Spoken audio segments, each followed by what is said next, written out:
Hello everyone बच्चों, आज हम लोग क्लास 8 के फिजिक्स का पहला चैप्टर पढ़ने जा रहे हैं और वो है फोर्स एंड प्रेशर।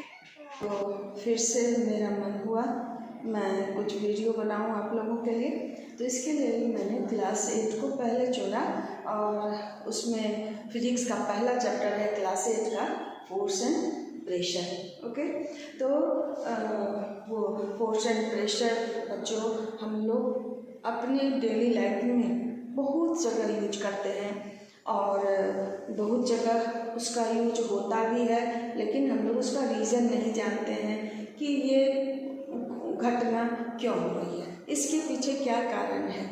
तो उसके लिए हमें फोर्स एंड प्रेशर चैप्टर को जानना बहुत ज़रूरी है और ये बहुत ही इंटरेस्टिंग चैप्टर है। जिसे आप समझोगे तो रियली फिजिक्स बहुत ही अच्छा लगेगा।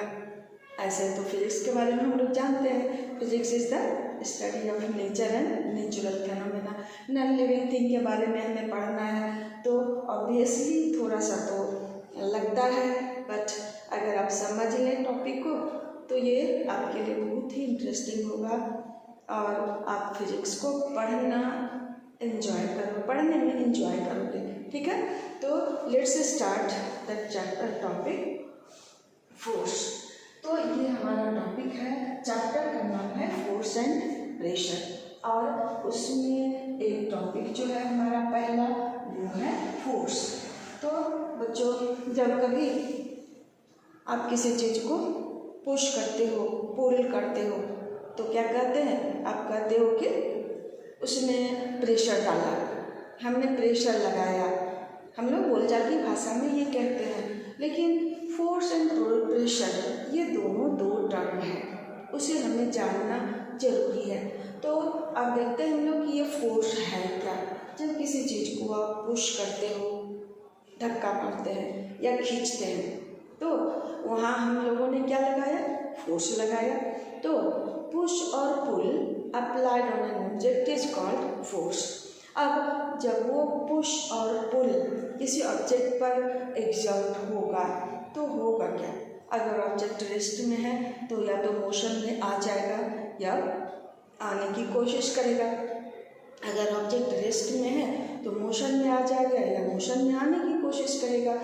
तो वहाँ जो हम लोगों ने पुश या पुल अप्लाई किया वही हम लोगों ने फोर्स अप्लाई किया और उसका ही रिजल्ट होगा कि क्या होगा कि ऑब्जेक्ट अगर रेस्ट में है, विरामावस्था में है, रेस्ट में है, तो वो मोशन में आने की कोशिश करेगा या मोशन में आ जाएगा, और अगर मोशन में है तो रेस्ट में आ जाने की कोशिश करेगा, आ जाएगा। से उसका शेप बदल सकता है, उसका डायरेक्शन ऑफ मोशन चेंज हो सकता है और उसका अगर वो मोशन में है, मूव कर रहा है, तो उसका स्पीड बदल सकता है। तो ये पुश और पुल का कमाल है। तो इसी पुश और पुल को तो हम लोग फोर्स कहते हैं। ठीक है, तो सिंपल सी भाषा में अगर आपने फोर्स को डिफाइन कर दिया, पुश और pull applied on an object is called force, खिंचा या धक्का जब किसी चीज़ पर हम लगाते हैं तो उसे फोर्स करते हैं। और यही आपका डेफिनेशन करेक्ट, ये डेफिनेशन भी आपका करेक्ट होगा, लेकिन फोर्स को थोड़ा सा मॉडिफाई करके डिफाइन कर सकते हो कि it an external cause which changes or tends to change the state of rest or uniform motion of an object। Object के यूनिफॉर्म मोशन या रेस्ट के पोजीशन को ये चेंज कर देता है या करने की कोशिश करता है। इस एक्सटर्नल कॉज को ही हम लोग फोर्स कहेंगे। ठीक है बच्चों, तो ये हमारा फोर्स हो गया। इसे हम लोग डिफाइन कैसे करेंगे, it is an external physical cause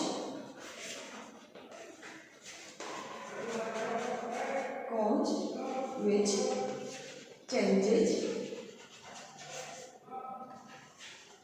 or tends to change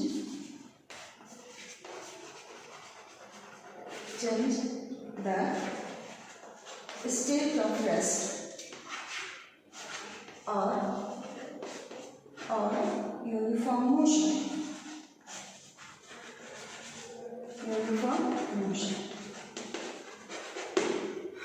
तो फोर्स क्या हो गया? एक एक्सटर्नल फिजिकल कॉज है जो किसी ऑब्जेक्ट के को अगर वो रेस्ट में है तो उसको मोशन,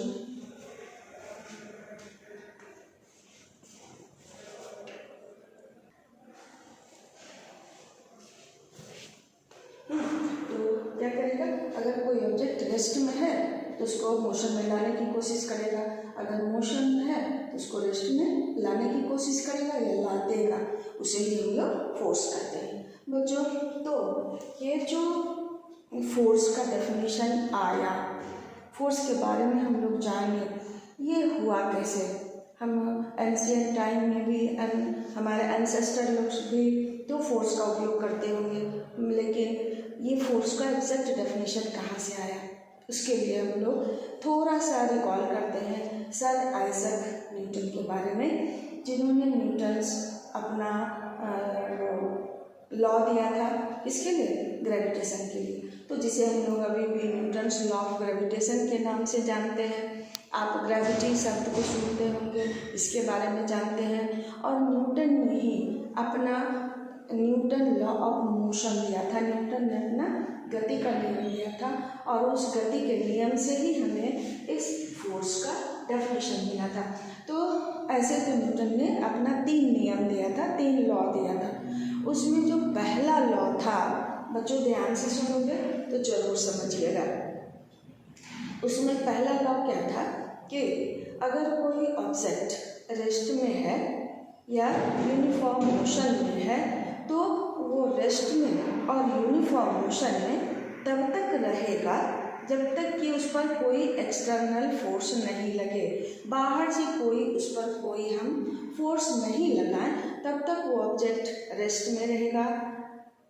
जब अगर वो रेस्ट में है तो रेस्ट में रहेगा, अगर वो मोशन में है तो मोशन में रहेगा। तो इस तरह से वो न्यूटन के पहले नियम से हमें क्या मिला? फोर्स का डेफिनेशन मिला।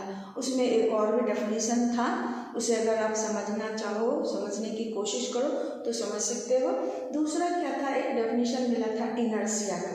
तो इनर्शिया मीन्स क्या होता है? ये डिराइव हुआ है वर्ड से इनर्टनेस। इनर्टनेस मीन्स निष्क्रिय रहना, कोई एक्टिविटी नहीं होना, तो इनर्टनेस हो गया इनएक्टिव रहना। तो ये न्यूटन ने कहा कि कोई भी ऑब्जेक्ट है वो इनएक्टिव रहना चाहता है, अगर वो रेस्ट में है तो रेस्ट में ही रहना चाहेगा, अगर वो मोशन में है तो मोशन में ही रहना चाहेगा तब तक जब तक कि उसको हम कंपेल नहीं करें, है ना। तो इस प्रॉपर्टी को उन्होंने इनर्शिया डिफाइन किया। उसके बाद न्यूटन के इसी नियम से हमें फोर्स का भी डेफिनेशन मिला। क्या? कि फोर्स ही वो कारण है, वो कॉज है जो किसी ऑब्जेक्ट रेस्ट में वाले ऑब्जेक्ट को मोशन में ला दे, या अगर कोई ऑब्जेक्ट मोशन में है तो उसे रेस्ट में ला दे। तो इस तरह से न्यूटन के पहले नियम से हमें फोर्स का डेफिनेशन मिला। तो बच्चों आई थिंक कि आप लोगों ने फोर्स के डेफिनेशन को समझ लिया होगा। और ये फोर्स क्या है, फोर्स का डेफिनेशन हमें कहाँ से मिला, ये सारी बातें हम जान चुके। ठीक है।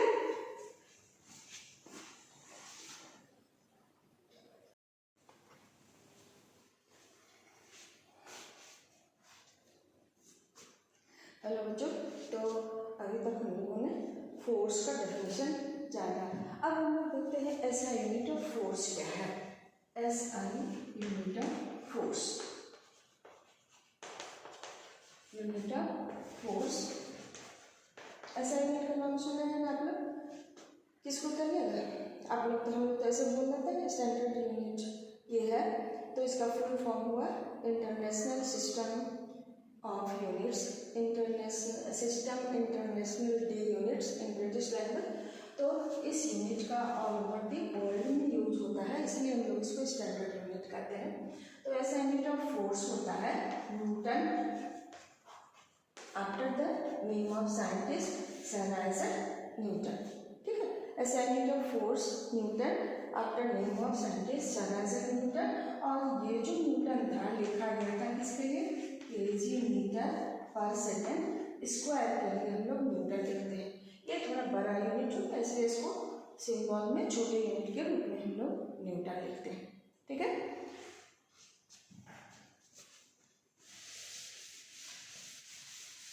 बच्चों अब हम देखते हैं ये थर्ड टॉपिक हमारा direction and magnitude of force. ठीक है, तो अब देखिए हम जिस सपोज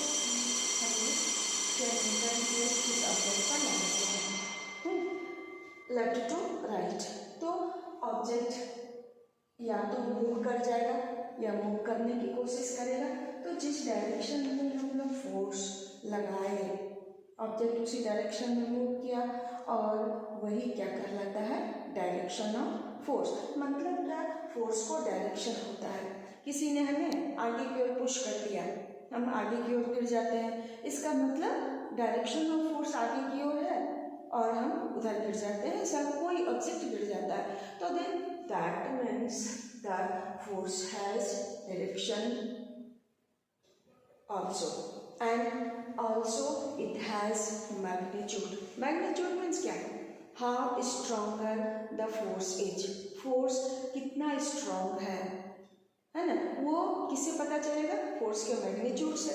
तो अगर मान लेते हैं ये 10 न्यूटन जो है, ये 10 क्या कहलाएगा, मैग्नीट्यूड, एंड न्यूटन हो गया फोर्स।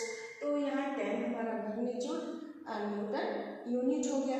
तो ये 10 जो हो गया मैग्नीट्यूड है, 5 न्यूटन, 20 न्यूटन। ठीक है, तो 10 न्यूटन से 5 न्यूटन वाला फोर्स का मैग्नीट्यूड कम है, 20 न्यूटन वाले फोर्स का मैग्नीट्यूड इस दोनों से ही ज़्यादा है। तो magnitude force as magnitude as well as direction. ठीक है बच्चों, तो ये ऑब्वियस है। सपोज कि हम दीवार में किसी कांटे को, नेल को हैमर करते हैं, ठोकते हैं, तो जिस हैमर ऊपर से किए तो कांटे किधर जाएगा, अंदर की ओर। जिस डायरेक्शन में हम फोर्स लगाए उस डायरेक्शन में ही कांटे इंसर्ट होगा वॉल में या जहाँ भी हम लोग कर रहे हैं। तो it means force has direction also, magnitude also. Hammer जोर से करेंगे, मैग्नीट्यूड ज़्यादा होगा, the change in object will be more. So magnitude of force decides the strength of force. How stronger is the force, that is known by magnitude of force. ठीक है बच्चों, तो इस थर्ड टॉपिक तक हम लोगों ने कंप्लीट कर लिया। ओके, नाउ अब उसके बाद हमारा फोर्थ टॉपिक है, सब टॉपिक भी कैसे, force, how force arises, force कैसे अराइज होता है। अब थोड़ा सा और आप जानने की कोशिश कीजिए, थोड़ा सा ज़्यादा कंसंट्रेट करने की कोशिश कीजिए। वो क्या है कि अब हमने आपको अभी तुरंत न्यूटन के पहले नियम के बारे में बताया। उसके बाद न्यूटन का तीसरा जो नियम है वो क्या है, to every action there is equivalent opposite reaction. इसका मतलब क्या हुआ, एक्शन रिएक्शन। जब हम बोर्ड पर हैमर करते हैं, हमारे हाथ में भी चोट लगती है, तो हमने फोर्स लगाया बोर्ड पर आगे की ओर और बोर्ड ने मेरे हाथ पर फोर्स लगाया पीछे की ओर, तो ये एक्शन हुआ। बोर्ड पर जो हमने फोर्स लगाया वो एक्शन, और बोर्ड ने जो हमारे हाथ पर फोर्स लगाया वो क्या होगा, रिएक्शन। ओके, सो जब कभी दो ऑब्जेक्ट के बीच में या उससे अधिक ऑब्जेक्ट के बीच में इंटरेक्शन होता है, आपस में टकराते हैं, इंटरेक्शन होता है, तभी वो एक दूसरे पर फोर्स लगाते हैं। हम अर्थ पर खड़े हैं, फ्लोर पर खड़े हैं, तो मेरा जितना वेट है, मैं अपने वेट के बराबर फोर्स लगा रही हूँ फ्लोर पर, अर्थ पर, और अर्थ भी मेरे ऊपर फोर्स लगा रही है ऊपर की ओर, और यहाँ मेरे और अर्थ के बीच इंटरेक्शन है और हम एक दूसरे पर फोर्स लगा रहे हैं। भले ही इस फोर्स का अनुभव हम लोग नहीं करते हों, लेकिन हम लोग फोर्स लगाते हैं। बेस्ट एग्जाम्पल कि जब हम लोग कहीं स्ट्रक किए तो मेरे हाथ में भी चोट लगी, तो यहाँ इंटरेक्शन हुआ और एक दूसरे पर फोर्स लगा। इस तरह से फोर्स कब एराइज होगा? जब दो ऑब्जेक्ट के बीच इंटरेक्शन होगा। ठीक है, ये भी हो गया बच्चों। अब लास्ट सब टॉपिक है नेट फोर्स। तो ये नेट फोर्स, अब देखिए नेट फोर्स है क्या। मान लेते हैं ये एक ऑब्जेक्ट है, ठीक है बच्चों, ध्यान से समझिएगा, बहुत अच्छा बहुत इंटरेस्टिंग टॉपिक है। ये ऑब्जेक्ट सपोज कि किसी टेबल पर रखा हुआ है और ये ऑब्जेक्ट करेगा क्या करेगा? टेबल पर फोर्स लगाएगा। हम किसी ऑब्जेक्ट को, किसी भारी चीज़ को अपने हाथ पर लेते हैं तो हम उसे भारी महसूस करते हैं, क्योंकि वो ऑब्जेक्ट हमारे हाथ पर फोर्स लगाता है, बल लगाता है, पुश करता है इसे नीचे की ओर, तो हम वहाँ फोर्स का अनुभव करते हैं। तो इसका जो ये फोर्स नीचे की ओर लगाएगा और टेबल इसको ऊपर की ओर लगाएगा फोर्स इस पर, और ये जो नीचे की ओर फोर्स लग रहा है इसे हम लोग इसको कहेंगे एक्शन, ठीक है। और टेबल इसमें ऊपर की ओर फोर्स लगाएगा, इसको हम लोग सपोज एम से कहते हैं रिप्रेजेंट करके, तो ये हो गया नॉर्मल रिएक्शन। तो ये दोनों क्या होगा? इक्वल एंड अपोजिट डायरेक्शन में होता है, इसीलिए तो बुक में कुछ भी नहीं होगा, कोई चेंजेस नहीं होगा। अब क्या करते हैं, मान लेते हैं कि आप इधर से 10 न्यूटन फोर्स लगाए और इधर से हम भी 10 न्यूटन फोर्स लगाते हैं, तो अब टोटल इस पर कितना फोर्स लग रहा है? 4 तरह का फोर्स लग रहा है ना। वेज नीचे की ओर, नॉर्मल रिएक्शन ऊपर की ओर, इधर से 10 न्यूटन फोर्स, इधर से भी 10 न्यूटन फोर्स। फोर्स में को मैग्नीट्यूड भी होता है, साथ ही साथ डायरेक्शन भी होता है, तो अब सारे फोर्स को हम ऐड कर देते हैं। तो कैसे नेट, तो वही जो आएगा हमारा नेट फोर्स आएगा कितना, देख लेते हैं हम लोग, W प्लस माइनस एन, क्योंकि ये अपोजिट डायरेक्शन में लग रहा है। उसके बाद 10 न्यूटन प्लस माइनस 10 न्यूटन। अब सबको ऐड कीजिएगा तो ये कैंसिल हो गया, ये भी कैंसिल हो गया, 0 हो गया। तो यहाँ नेट फोर्स कितना हुआ? 0। क्या ऑब्जेक्ट मूव करेगा? नहीं करेगा। तो इस तरह से नेट फोर्स क्या हो गया? बहुत सारा फोर्स अगर किसी ऑब्जेक्ट पर लग रहा हो तो सबका जो सम होगा उसे ही हम लोग कहेंगे नेट फोर्स। लेकिन उस पर क्या होना चाहिए? डायरेक्शन भी होना चाहिए, मीन्स क्या, माइनस या प्लस साइन उस पर लगा होना चाहिए, तभी आप नेट फोर्स निकाल सकते हैं। तो देखिए दूसरा एग्जाम्पल यहाँ हम लोग लेते हैं।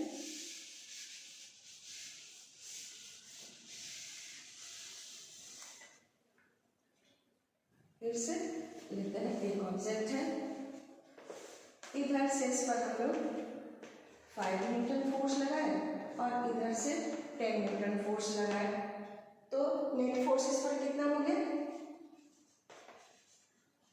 Net force 5 Newton plus minus 10 Newton, इस तरह से कितना आया? -5 न्यूटन। माइनस साइन क्यों आया? कि ये जो 5 न्यूटन होगा राइट टू लेफ्ट लगेगा और इस दोनों फोर्स के कारण ऑब्जेक्ट किधर मूव करेगा? राइट की ओर, और यही हमारा नेट फोर्स हो गया। ओके बच्चों, तो आज जो जिन सारे टॉपिक के बारे में हम लोगों ने डिसाइड किया था कि इतना हमें पढ़ना है, तो आज हमारा ये टॉपिक ख़त्म हो गया। अब नेक्स्ट वीडियो में इसके बाद वाले टॉपिक को हम लोग पढ़ेंगे। अगर आपको समझ में आए तो ज़रूर कमेंट में लिखिएगा, और अगर कुछ सुधार की ज़रूरत हो वो भी मैं आपसे उम्मीद करूँगी, और अच्छा लगे, समझ में आए तो सब्सक्राइब भी कीजिएगा, लाइक भी कीजिएगा। Thank you for watching.